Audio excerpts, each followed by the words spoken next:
And then replacement. You know, you don't want to promote somebody out and then you don't have anything, or then you keep them in too long, they become dispirited, and then you lose both of everything. And one thing I love about what we have going right now, it makes you view this just a little bit differently.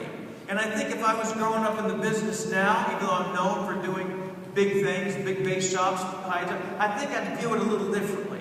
I think I'd look at all that people that came into my office, and I think I'd be saying to myself, man, as soon as I can get somebody full-time that's going to do this business that I know that can make a living, and they can find just one little person for me to help, I think I might go ahead and promote those people. I think I might rather have 50 firsts that do $3,000 a month in premium than 2 that did 75. I think they'll grow out of that, and I actually think, because now I think when the company is not surging and growing rapidly, and you constantly ask people to do big numbers, and nobody else is doing big numbers, people get dispirited. Now there's a balance to all this, I understand. And I'm not even suggesting for a minute that you run out and promote everybody, but you've got to view this business differently. We are trying to find people out there in the world that want to make a full-time career at a Primerica, and they don't all have to be million-dollar earners. You can be the one if you put it together. If you're the one that organizes it, you're the one that sees it, you're the one with the vision for it. And you have to pick your plan and pick your system. Now that being said, no system is going to change the way Primerica gets built. You still need an office that's humming. You still need energy and synergy. You're not going to make it if you're doing 6 and 7 sales a month in your base. At least you're never going to experience what I've experienced. You're not even going to understand half of our conversation here.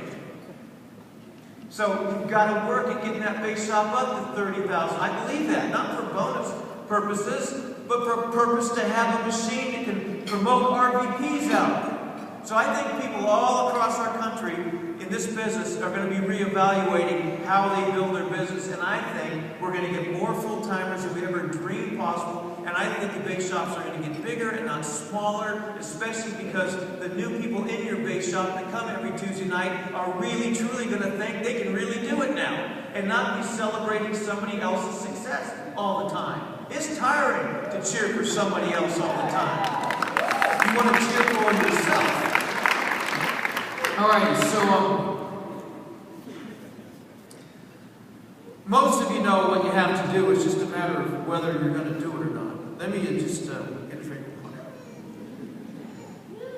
All right, let me just give you a few things,